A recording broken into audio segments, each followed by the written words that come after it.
Hola, bienvenidos a Conoce la Esclerosis Múltiple. Yo soy Antonieta Sea y en esta ocasión vamos a platicar con una doctora. Ella es médico psiquiatra, es la doctora Deni Álvarez y Casa, es del Instituto Nacional de Psiquiatría y ella es especialista o ha trabajado mucho en atención a víctimas del delito de alto impacto e intervención en emergencias y desastres. Por todo esto que estamos viviendo ahorita del aislamiento social y que se están presentando muchos trastornos o muchas enfermedades mentales, vamos a tener con ella dos pláticas. La primera es para hablar de salud mental, en donde nos va a platicar pues todo este tipo de enfermedades que se están presentando, y en la segunda vamos a conocer cuál es la diferencia entre una crisis de ansiedad y un trastorno de ansiedad o un trastorno de angustia. Acompáñenos a conocer a la doctora y saber lo que nos va a platicar.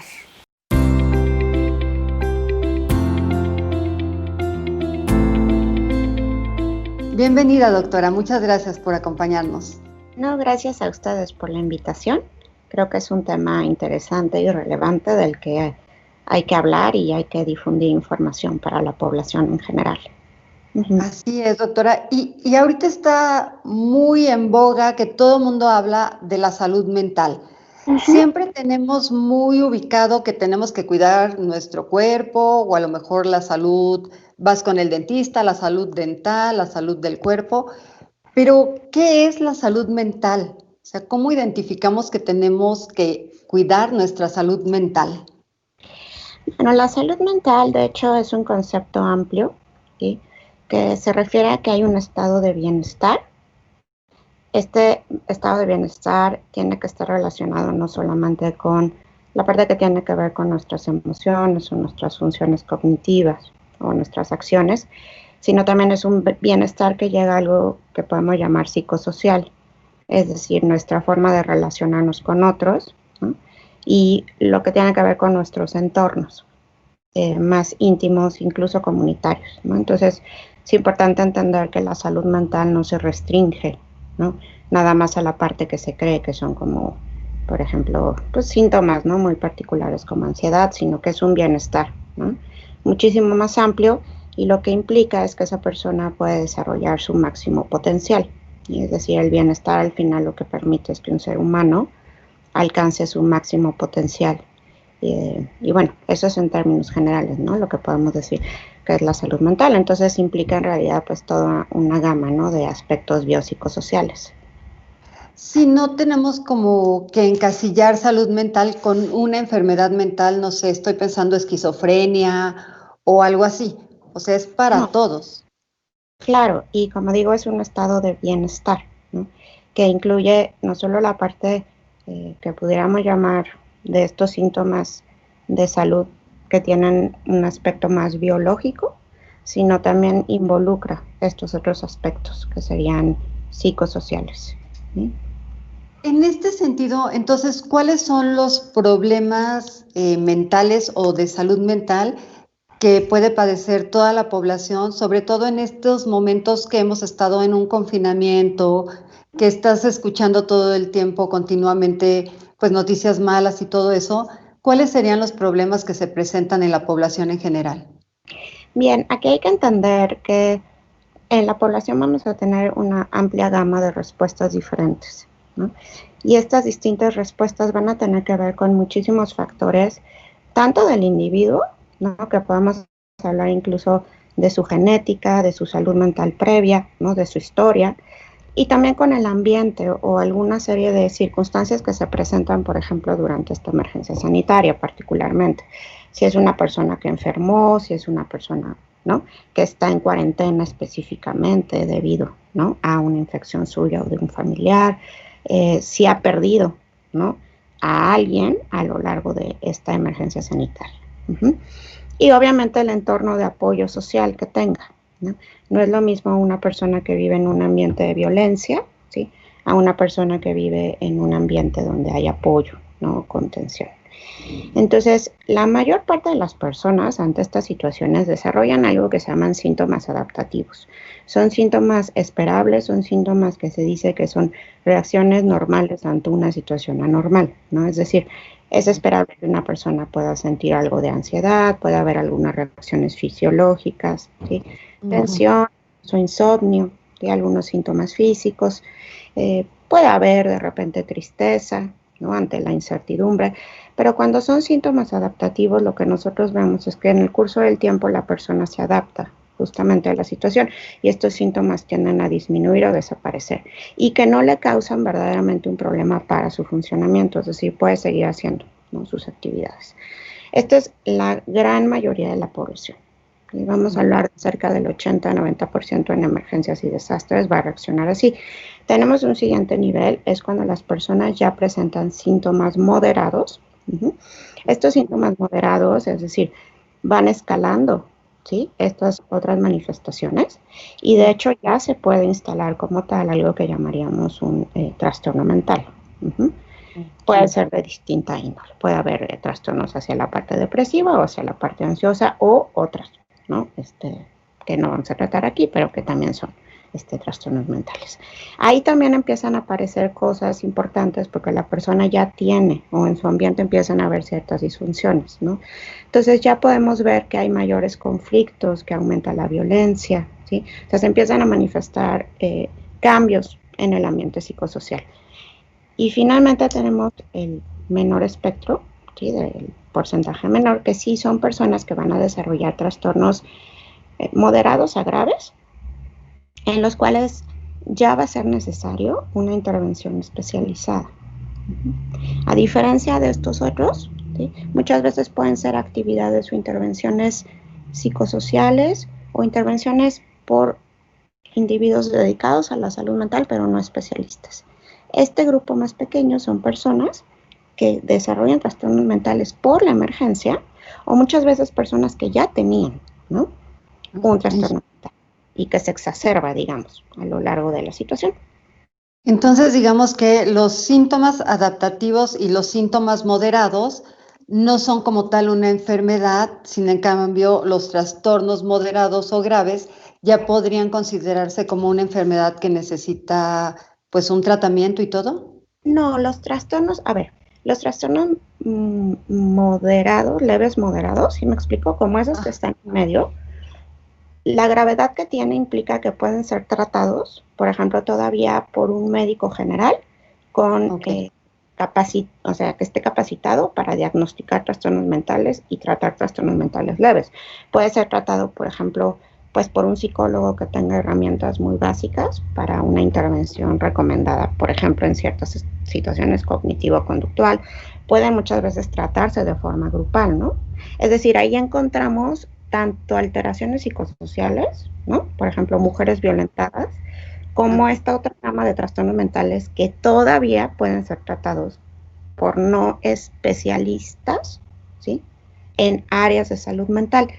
A diferencia de estos trastornos moderados a graves, que sí requieren ya la intervención de un psiquiatra, no solo un médico general que sepa de salud mental, y muchas veces psicólogos que ya tienen una especialidad en algo, ¿no? O sea, como ya gente con mayor capacidad de intervención.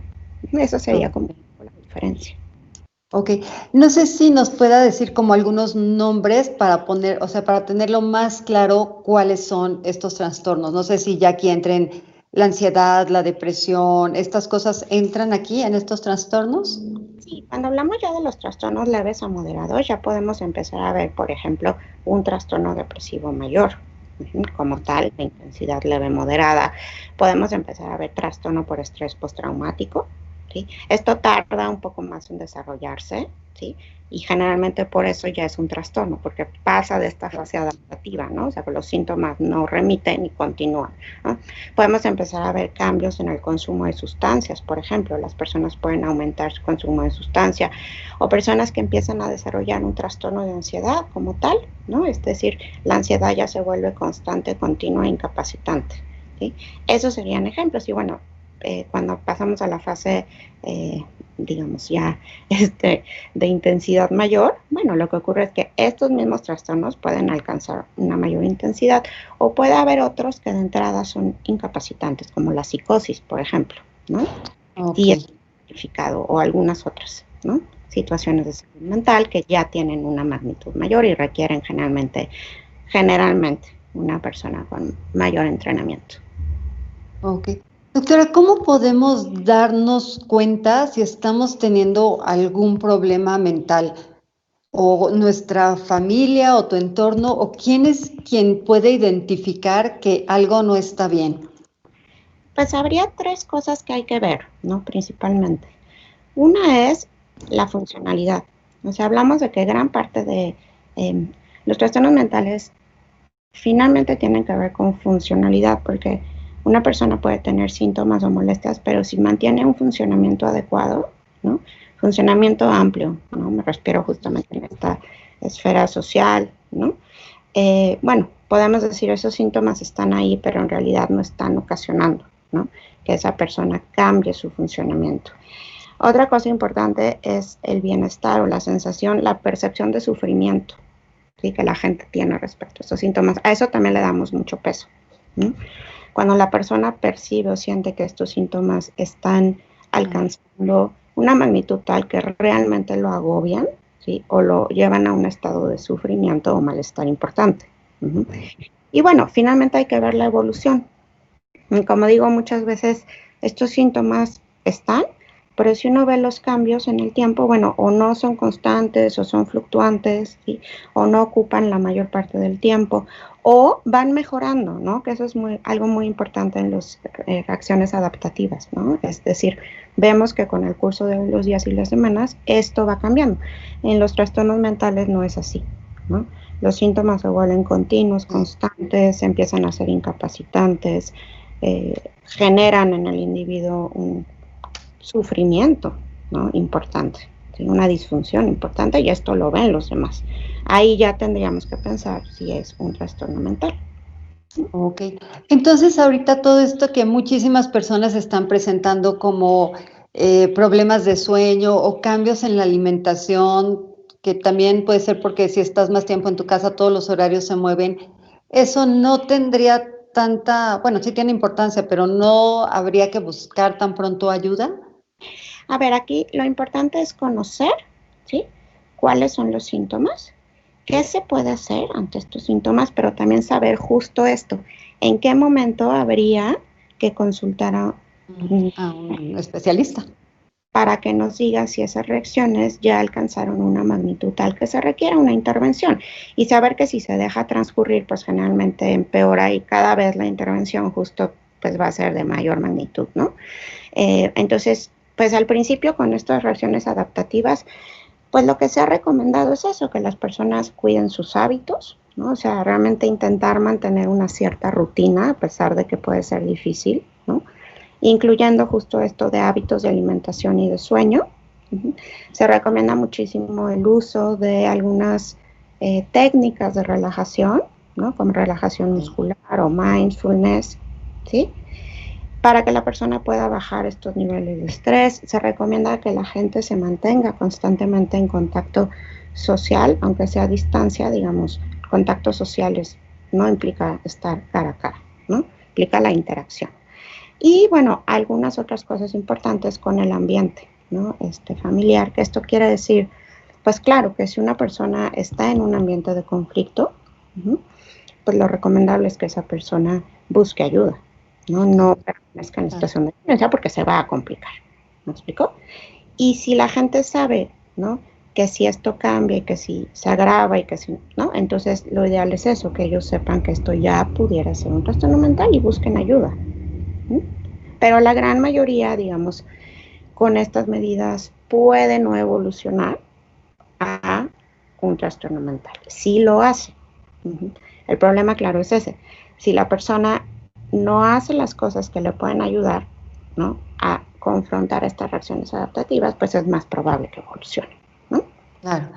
¿Cuánto tiempo entonces sería normal, por decirlo así, o para saber que no ha evolucionado a algo más, sentirte triste o sentirte agobiado, sentir toda esta presión social, ¿en qué momento podemos decir ya no es normal?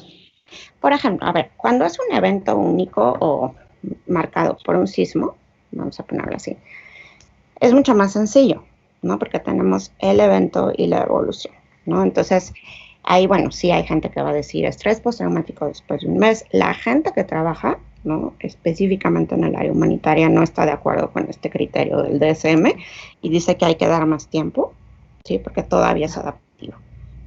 Pero en esta situación lo que sí tenemos que entender pues, es que es una situación prolongada, continua, ¿no? Por eso hay que insistir mucho en la continuidad de los síntomas, la presencia todo el tiempo, la mayor parte del día y la disfunción, ¿sí? Yo no podría decir que en esta situación una persona que de repente se angustia o se siente tensa, ¿no? O tiene un par de días de mal dormir, ¿no? O de repente tiene un día de estar de mal humor, tenga un problema. ¿Sí? Digamos, si esa persona usa continuamente herramientas para relajarse, se mantiene en comunicación, ¿sí? Bueno, lo más seguro es que esos síntomas no escalen, ¿sí? Y le permitan hacer sus actividades del día a día, sean las que éstas sean, ¿no? Que al final lo pueda contener y no sufra, así a una magnitud. Entonces, aquí ese es el punto, no podemos hablar de una temporalidad porque pues estamos continuamente, o sea, el estrés continúa, ¿no? Pues generalmente las personas se van adaptando y cada vez estos síntomas, aunque estén ahí, bajan de intensidad, pueden estar. Ahora, supongamos que estos síntomas ya no son ocasionales, sino que una persona esta tristeza empieza a hacer todos los días, todo el tiempo, ¿no? Se despierta triste, está triste todo el día, se acuesta triste, y esto no fue un día, porque, sino el siguiente, y el siguiente, al menos 2 semanas, ¿no? Y hay cambios ya bien evidentes en sus funciones físicas, el sueño, el apetito, está ya exageradamente negativo, pesimista, llega a tener ideas de muerte, ya no funciona en sus actividades. Entonces ya estamos ante una muy probable depresión. Ese es como ahorita la particularidad, ¿sí me explico?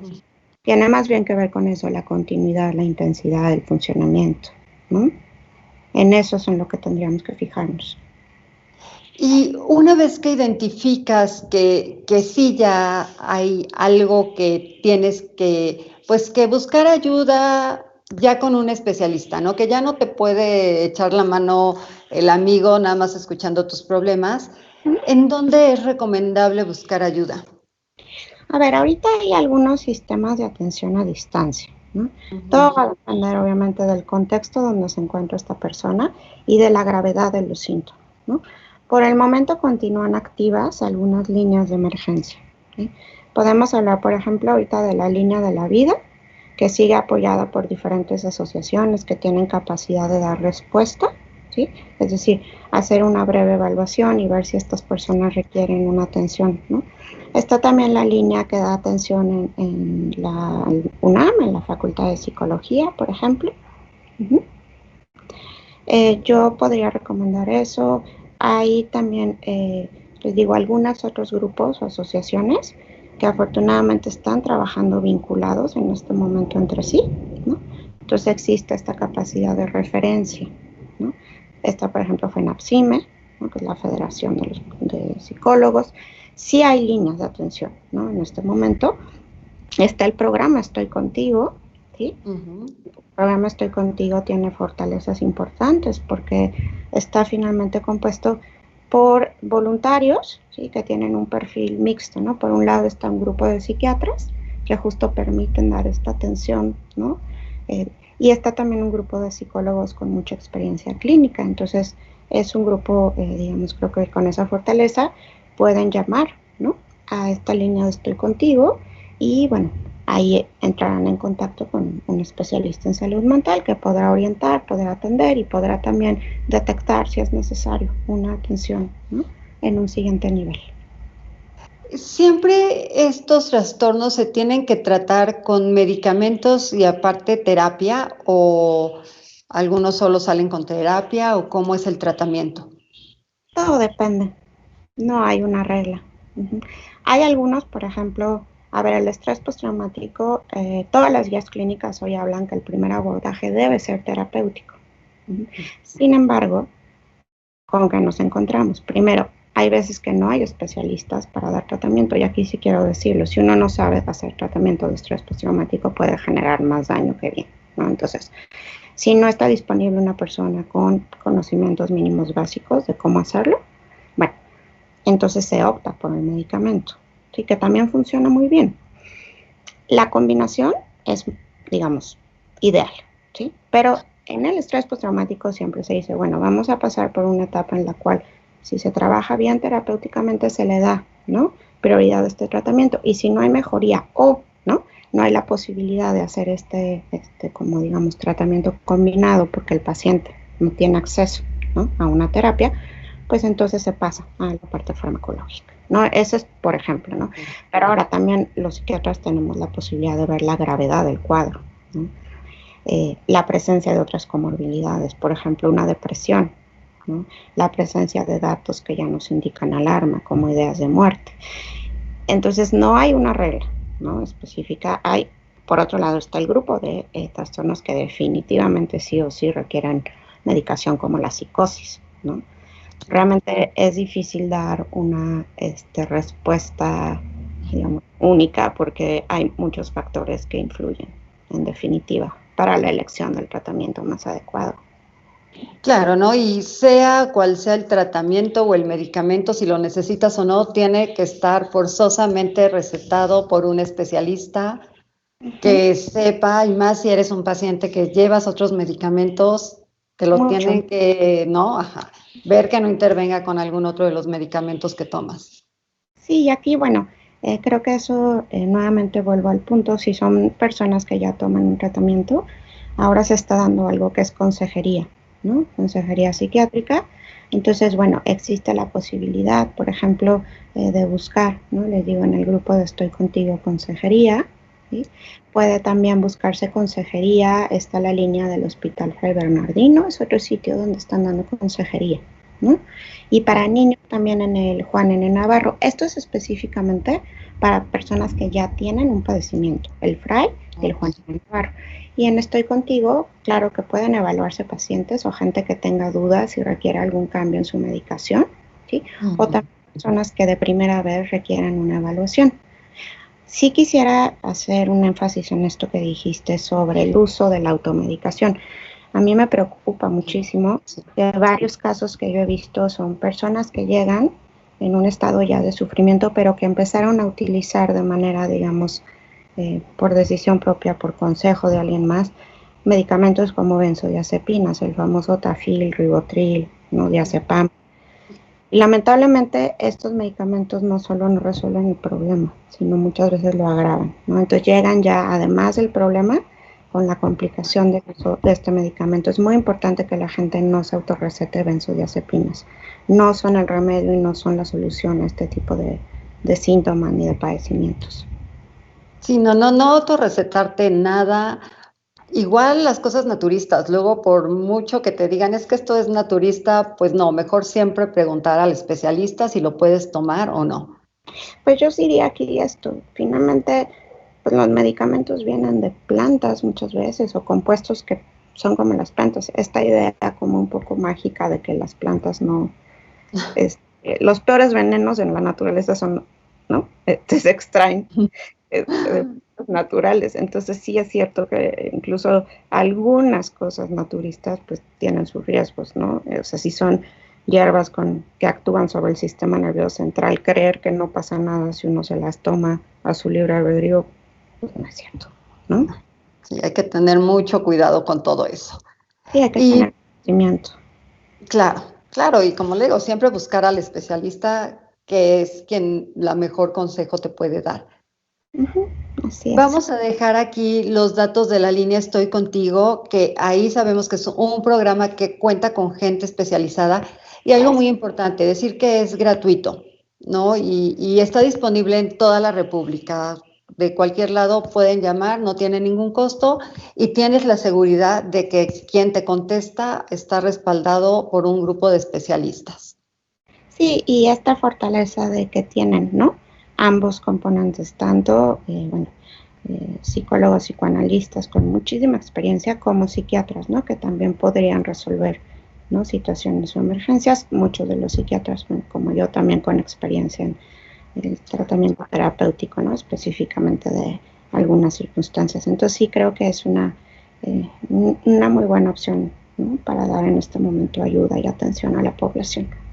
Claro, es un muy buen primer paso y ya de ahí te dirán si a lo mejor necesitas pues algo más, ¿no? Si ya necesitas una terapia más especializada o algo, pero como un primer paso, pues vamos a dejarles aquí en la caja de descripción todos los datos de la línea y también de las otras líneas que nos dijo, como la línea de la vida, la del UNAM Sí, y la de los dos institutos psiquiátricos.